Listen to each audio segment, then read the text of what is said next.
Doktoresha mjeke specialiste ginekologe Trina Nushi Jahjaka, duke folur për infertilitetin, në mes tjera shpohon se kjo dikur duhej shëruar jashtë Kosove, e tani më ka mundësi që kjo të bëhet edhe në Kosovë. Ajo duke folur për televizionin Besa, në mes tjera shka folur edhe për shkaktare që janë kryesisht martesat e vona, të cilat vinë edhe për shkak të rrethonave të krijuara, kur të rejat kërkojnë të krijojnë personalitetin, karrierën e pastaj të vije martesa. Çdo çift i cili planifikon të ketë një fëmijë, po për një vit nuk arrin një rezultat të tillë, ne fusim në kategorinë me të cilën ballafaqohen me infertilitetin.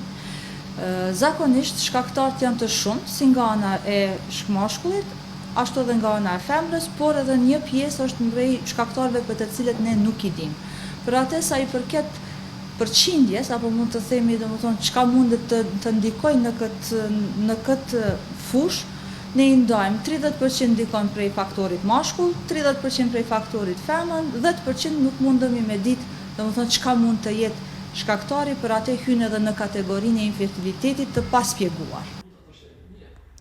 Ajo gjithashtu njoftoi edhe për pacientët se te kush duhet të kërkohet ndihma, kurse ajo nuk harroi të akceptojë e të veçojë edhe faktin se mosha 30 deri në 35 vjeçare, nëse pas një viti martese nuk mund të ketë shtatzani, duhet të kërkohet ndihma e ginekologut profesional. Po meqense sot martesat janë të shtyra, do të thotë derisa para 20 viteve martesa kryesisht kanë ndodhur mes moshës 20 deri në moshën 25 vjeçare, sot martesat kryesisht ndodhin mes moshës 30-35. Me shtyrjen e martesës, do të thotë rritet edhe shkalla e infertilitetit, sidomos kur kemi të bëjmë me faktorin femër, e cila ka një orë biologjike të caktuar ku edhe lund rol në arritjen e shtatzanisë. Sot me rëndësi është karriera, do të thotë shkollimi, arritja, realizimi i ambicijeve të gjinisë femrore sidomos, por edhe shtyrja e martesës, po edhe vitet ginekologjike shtyhen do të thotë në mbi moshën 30, kohëve të fundit vit 35. Nuk është shkaktari kryesor, do të thotë po është një prej shkaktarëve, se normal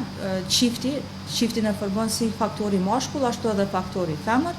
po në njëjtën kohë do të thotë edhe prej faktorit mashkull gjithashtu lun rol stili i jetës, forma, bashkëtesa, shumica e çifteve ballafaqohen me jetë të ndarë, derisa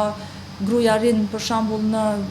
në Kosovë, burri duhet detyrohet të shkojë të punojë jashtë vendit, ku edhe me mujtë të tanë ndoshta nuk vjen deri te takimi mes çiftit, për atë edhe rritet edhe shkolla e infertilitetit, po edhe pamundësia arritjes së një shtatzanie spontane. Nga mosha 35 deri në 40 vjeçare duhet, po aq sa pas 6 muajve nëse nuk arrihet shtatzania të kërkohet ndihma e mjekut, kurse mbi 40 vjeç, atëherë ajo ndihmë duhet të kërkohet menjëherë. Zakonisht e kategorizojmë sipas moshës së gruas, do të thotë deri në moshën 30 vjeçare, nëse për një vjet nuk arrin të ketë, do të thotë një shtatzani në mënyrë natyrale, duhet të lajmërohet te ginekologu. Për femnat të cilët janë prej moshës 30 deri në moshën 35 vjeçare, 6 muaj është koha e limituar ku nevojitet të lajmërohet, ndërsa prej moshës 30 deri në moshën 35 deri në moshën 40 vjeçare, diku deri në 3 muaj, ndërsa mbi moshën 40 vjeçare, si të martohen duhet të lajmërohen te ginekologu, do të thotë i fushës së caktuar për infertilitet, për të parë në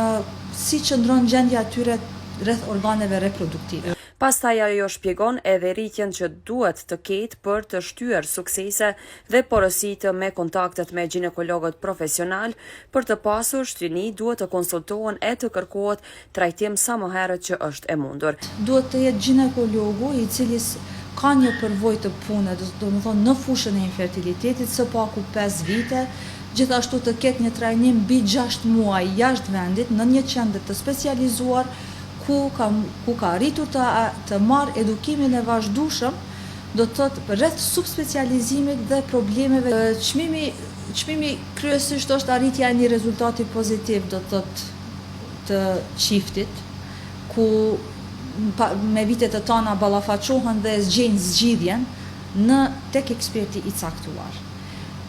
Ka raste ku kemi mbas shumë viteve, do të thotë shumica kanë kërkuar edhe zgjidhje jashtë vendit, sot nuk ka nevojë të trokasin në dyert jashtë vendit, ku duhet të shpenzojnë edhe kohë, edhe do të thotë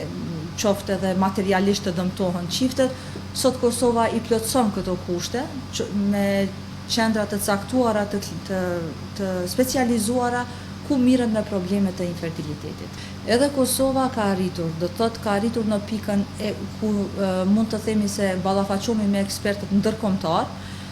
Kemi qendra të caktuara, kemi spitale të specializuara në fushën e infertilitetit,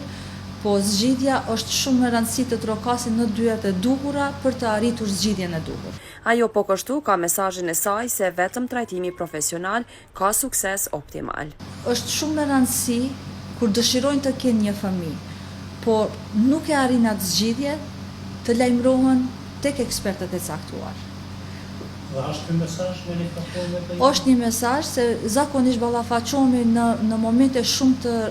shtyera, të themi, domethënë kur janë shuajtur të gjitha mundësitë e mundshme, janë shterë,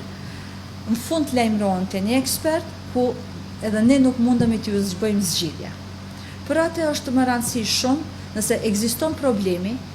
mos ta fshifin problemin, të kërkojnë zgjidhje dhe të lajmërohen në mënyrë të hapur, sadopak të kenë informata të caktuara, gjithashtu edhe të orientohen në zgjidhjet e caktuara. Faleminderit.